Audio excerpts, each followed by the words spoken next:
Assalamualaikum warahmatullahi wabarakatuh. Jangan lupa tekan tombol subscribe. Yang sudah subscribe, semoga Allah Subhanahu wa Ta'ala membukakan semua pintu rezekinya, memudahkan segala urusannya dan selalu diberi kesehatan. Kita kembali lagi di part 2 dari cerita larangan bulan merah. Malam yang mencekam belum berakhir. Ritual terlarang yang mereka lakukan telah membuka sesuatu yang seharusnya tetap tersegel. Di bawah bulan merah yang terus memancarkan sinarnya yang menyeramkan, mereka mulai menyadari ada sesuatu yang mengawasi. Dan kali ini, bayangan gelap itu semakin mendekat. Apa yang sebenarnya menanti mereka di balik kegelapan? Simak selengkapnya. Setelah kejadian malam itu, Andra dan ibunya sepakat meninggalkan desa Lengkong untuk sementara waktu. Mereka pindah ke rumah seorang kerabat di kota kecil di pinggir hutan. Meski suasana tampak lebih tenang, Andra tak bisa menghilangkan firasat buruk yang terus mengikutinya. Di rumah itu, mereka bertemu dengan Rio, seorang sepupu Andra yang gemar menyelidiki fenomena paranormal.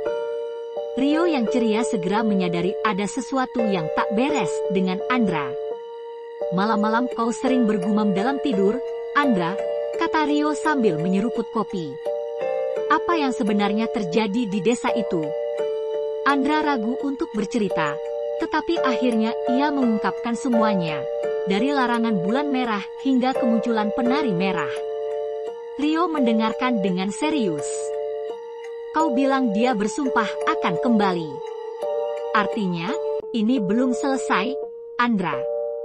Dia bisa saja mengejarmu ke sini." Andra merasa dadanya sesak. Ia ingin percaya bahwa semua sudah berakhir, tetapi mimpi buruk dan bisikan malam yang terus menghantuinya berkata lain. Malam itu, Rio membawa Andra ke ruang kerjanya, di mana dindingnya dipenuhi buku-buku tua dan peralatan mistis. Rio membuka sebuah buku besar dengan halaman yang telah menguning. "Aku menemukan ini dari salah satu koleksi peninggalan kakek. Ini buku tentang kutukan leluhur," katanya. "Penari merah bukan hanya hantu. Dia adalah entitas yang terikat pada dendam leluhurmu. Satu-satunya cara untuk menghentikannya adalah memutus lingkaran kutukan." Rio menunjuk sebuah simbol di halaman buku. Simbol itu mirip dengan pola jejak yang Andra lihat di kamarnya malam itu. Ini adalah tanda yang menghubungkan dunia kita dengan dunia mereka. "Kau harus menemukan cara untuk menghancurkannya." "Tapi bagaimana caranya?" tanya Andra, suaranya bergetar. Rio menggeleng. "Jawabannya mungkin ada di desa itu. Tapi kau harus bersiap. Jika kau kembali ke sana, dia pasti akan menyadarinya." Andra, ibunya, dan Rio kembali ke desa Lengkong dengan perasaan berat. Desa itu terlihat lebih sunyi daripada sebelumnya, seolah-olah penduduknya tahu bahwa sesuatu yang mengerikan sedang mendekat. Pak Karta menyambut mereka dengan wajah khawatir. "Kalian seharusnya tidak kembali. Penari merah akan semakin kuat saat kalian mendekat." "Kami tidak punya pilihan, Pak," jawab Rio tegas. "Kami harus mengakhiri kutukan ini." Mereka mulai mencari petunjuk di sekitar lapangan desa, tempat penari merah terakhir kali muncul. Rio menemukan sebuah lingkaran simbol aneh yang tertanam di tanah. Simbol itu bersinar redup di bawah sinar bulan yang hampir penuh. "Inilah sumber kekuatannya," kata Rio. "Tapi untuk menghancurkannya, kita membutuhkan sesuatu yang berasal dari dunianya." Andra teringat kain merah yang ia bakar. Kain itu mungkin salah satu kuncinya. "Tapi aku sudah menghancurkannya." "Bukan itu saja," kata Pak Karta. "Kau harus menemui dia secara langsung di dunianya. Hanya di sana kau bisa memutus kutukan." Rio menemukan sebuah ritual dari buku mistisnya yang bisa membuka gerbang menuju dunia penari merah.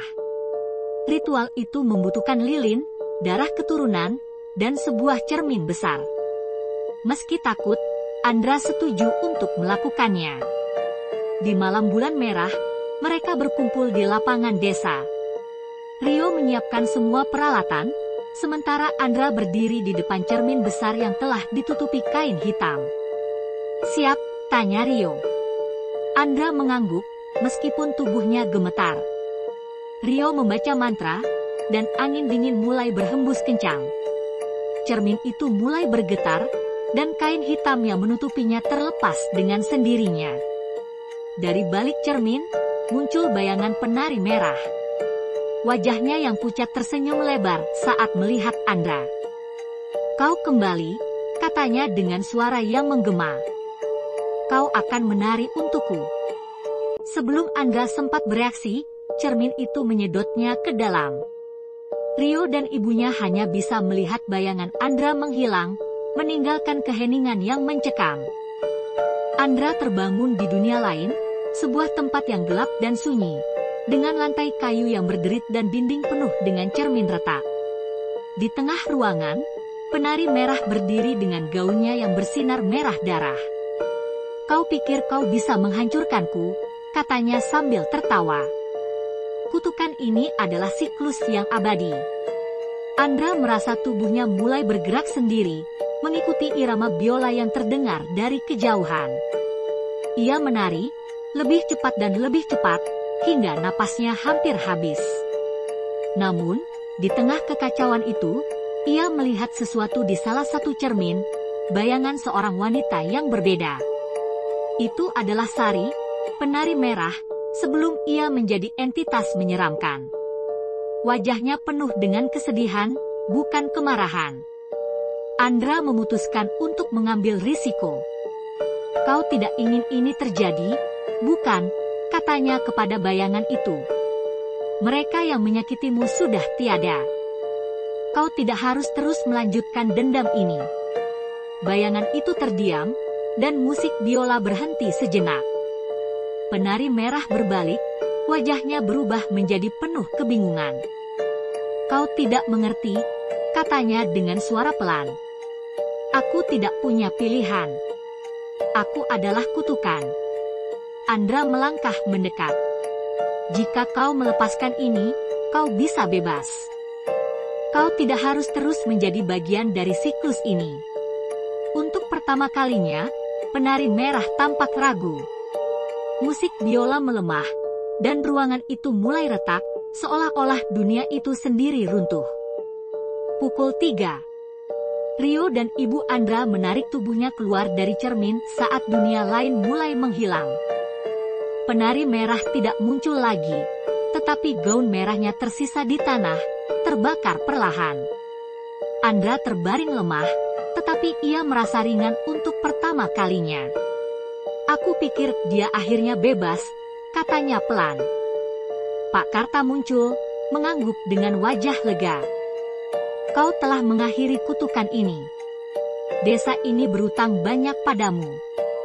Namun, saat mereka meninggalkan lapangan desa, suara biola samar terdengar dari kejauhan. Andra berhenti sejenak, tetapi Rio menepuk bahunya. "Mungkin itu hanya angin," katanya. Namun, Andra tahu lebih baik.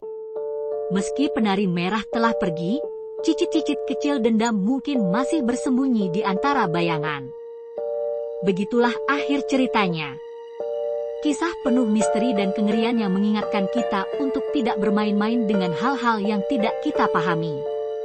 Terima kasih sudah menonton sampai akhir.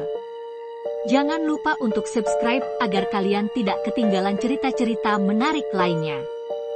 Semoga kalian yang sudah subscribe selalu diberi kesehatan, kelancaran rezeki, dan dilindungi dari segala mara bahaya. Wassalamualaikum warahmatullahi wabarakatuh.